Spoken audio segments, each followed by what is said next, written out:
Good morning. My self बीना अग्रवाल। हमने last lecture में NMR spectroscopy पढ़ी थी, उसी के कंटिन्यूएशन में हम पढ़ेंगे precision of A particle in a field.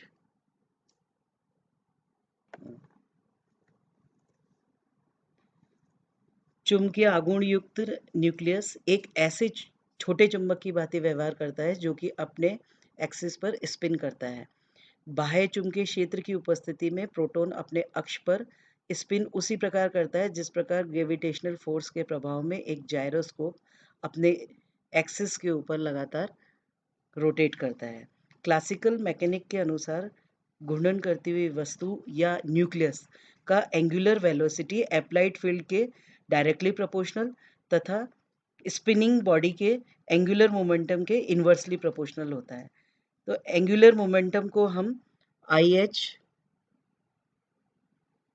Upon 2 पाई के अकॉर्डिंग बताते हैं, जैसा कि इसके अंदर डायग्राम में हमने दिखा रखा है कि जो न्यूक्लियस बॉडी है वो लगातार स्पिन कर रही है और ये ऑर्बिटल जो है इसके अंदर ये न्यूक्लियर मैग्नेटिक डाइपोल मोमेंट इसके अंदर दिखाया जा रहा है।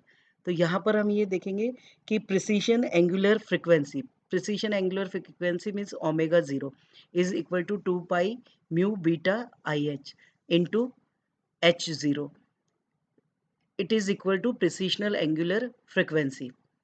और हम यह देखते हैं कि gamma is equal to 2 pi mu beta upon IH।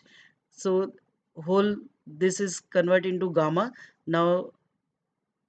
तो gamma H0 precessional frequency is nu 0। तो nu the relation between precession angular frequency and precessional frequency that is nu 0। तो nu 0 is equal to omega 0 upon 2 pi. Now the put the value of omega 0 gamma H0 2 pi is equal to, तो nu 0 is equal to gamma H0 upon 2 pi, whereas nu is equal to nu 0। Now write down the nu in the place of nu 0. So nu is equal to gamma H0 2 pi. This shows the relation between nu and H0. घूर्णन आवृत्ति frequency new 0 जिसे कि लॉरमोन आवृत्ति भी कहते हैं तथा घूर्णीय कोणीय आवृत्ति यानी प्रिसिशनल एंगुलर आवृत्ति न्यू 0 में ये संबंध बताता है। ये जो इक्वेशन है nu is equal to gamma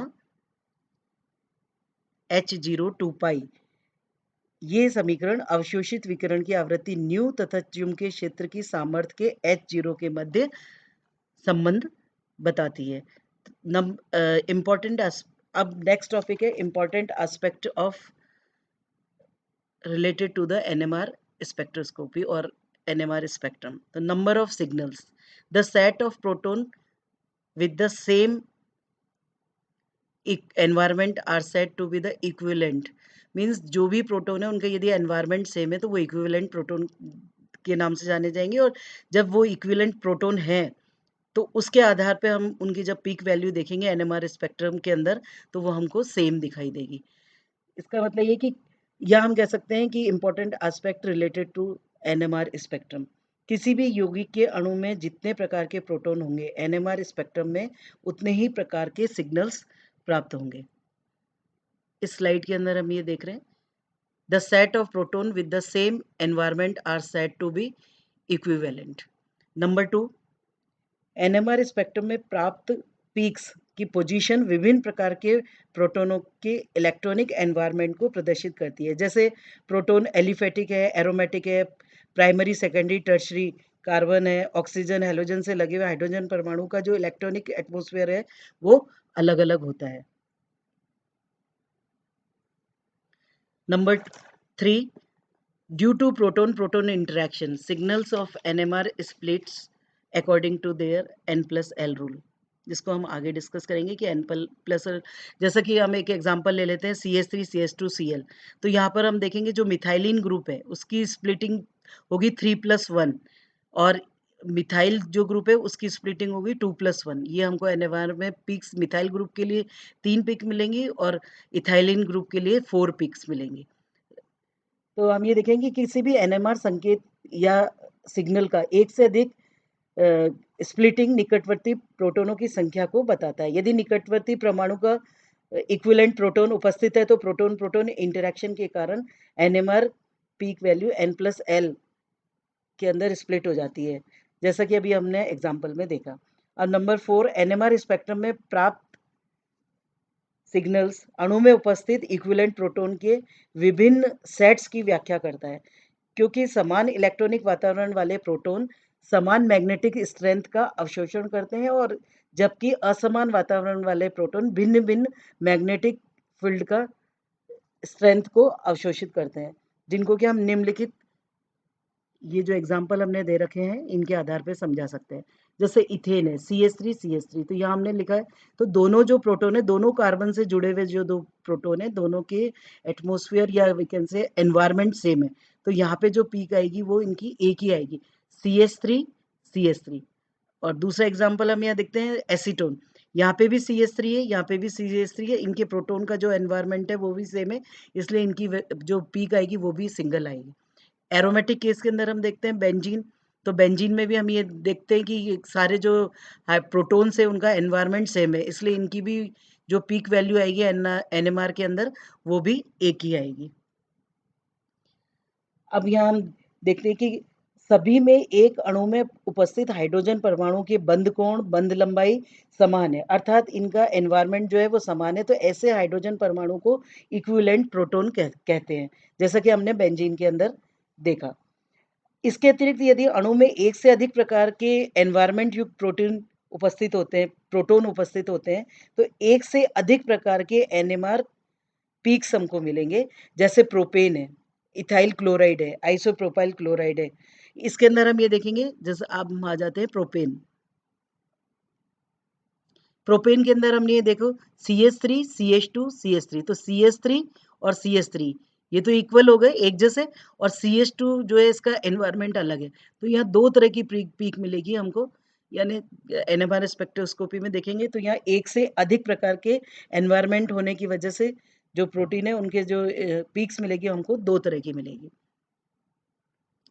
अब उसके बाद हम एग्जाम्पल देखते हैं इथाइल क्लोराइड, तो इथाइल क्लोराइड में भी हम ये देखते हैं कि जो पीक है वो दो मिलेगी, एक तो ए टाइप, दूसरा बी टाइप, इसमें CH3 CH2 Cl, तो वही मिथाइल ग्रुप, और ये हो गया इथाइल ग्रुप। और स्प्लिटिंग हम ये देखेंगे कि मिथाइल ग्रुप की तो 3 पिक्स मिलेंगी और इनकी मिलेंगी 4 पिक्स मिलेंगी इसके अंदर।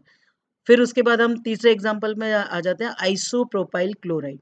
आइसोप्रोपाइल क्लोराइड में हम देखेंगे कि प्रोटॉन का एनवायरनमेंट कितनी तरह का है, तो ये CH3 एक हो गया, CH3 एक, तो ये तो CH3 सेम हो गया, और इसके बीच में सेकेंडरी जो CH है जिसपे क्लोरो ग्रुप जुड़ा हुआ है उसका एनवायरनमेंट अलग है, तो इसका मतलब यहाँ पर हमको दो पीक मिलेगी। तो ये तीनों एग्जाम्पल ऐसे हैं जहाँ पे हम ये देखते हैं कि तीनों एनएमआर स्पेक्ट्रोस्कोपी के अंदर दो पीक मिलेगी।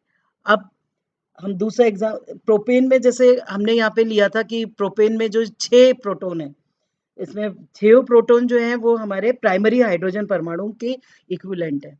दूसरा इसके अंदर हम CH2 देखते हैं, इसमें ये 2 प्रोटॉन है, तो ये सेकेंडरी हाइड्रोजन परमाणु है, इसके अंदर CH2 जो है, तो ये 2 हाइड्रोजन जो है वो सेकेंडरी हाइड्रोजन परमाणु समतुल्य है, अतः 2 NMR पीक्स हमको मिलेंगे।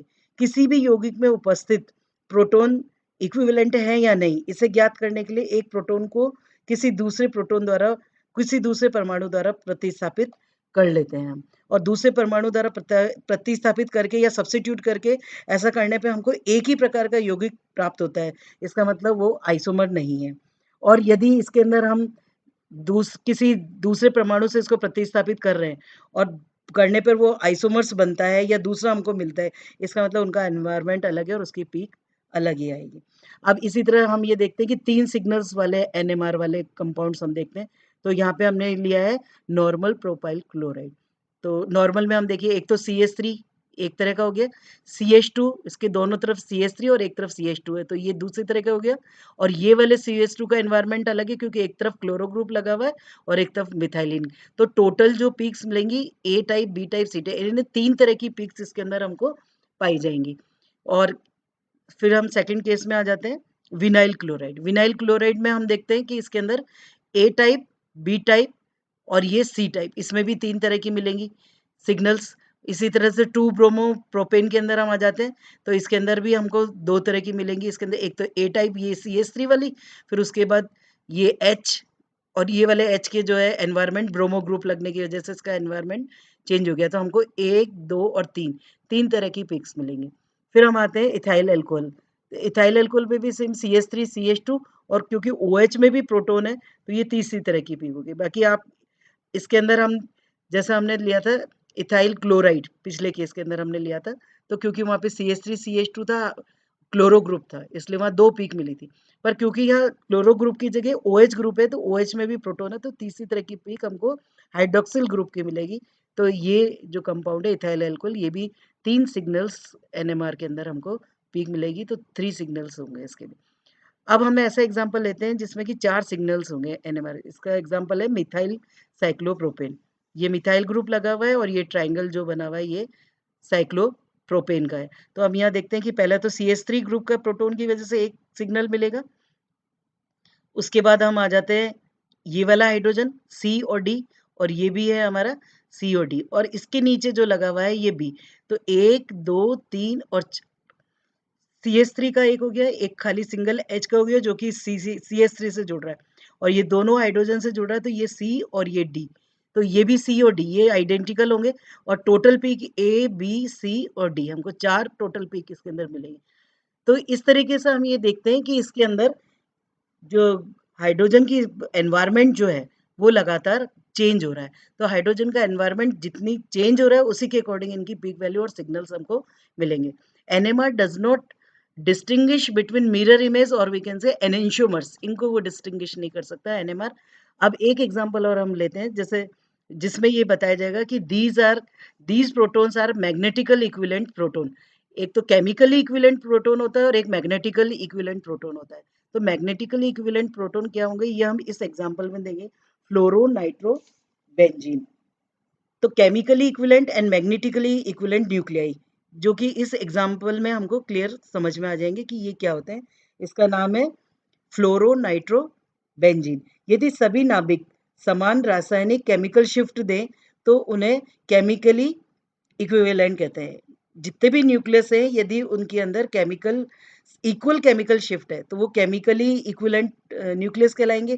जैसे बेंजीन में सभी प्रोटॉन केमिकली जो है वो एक दूसरे से इक्वल है, इसलिए वो केमिकली इक्विवेलेंट कहलाएंगे। यदि विभिन्न नाभिक अणु में उपस्थित अन्य नाभिकों के साथ समान रूप से युग्मित हों तो उन्हें हम चुंबकीय यानी मैग्नेटिक समतुल्य नाभिक। बेंजीन के अंदर तो जैसे हमने देखा कि जो बेंजीन है उसमें सारे लास्ट स्लाइड के अंदर हमने देखा था, बेंजीन के अंदर सभी यहाँ नाइट्रो की जगह और फ्लोरो की जगह यदि हम HH लगा देते हैं तो ये केमिकली इक्वल हो गए, तो ये केमिकली इक्विवेलेंट प्रोटॉन कहलाते हैं। पर ये दोनों हाइड्रोजन नाइट्रो ग्रुप और फ्लोरो ग्रुप से हमने सब्स्टिट्यूट कर दिया, तो फ्लोरो नाइट्रो बेंजीन के अंदर सभी जो हाइड्रोजन है वो मैग्नेटिकली इक्विवेलेंट प्रोटॉन भी कहलाते हैं इसके अंदर, क्योंकि ये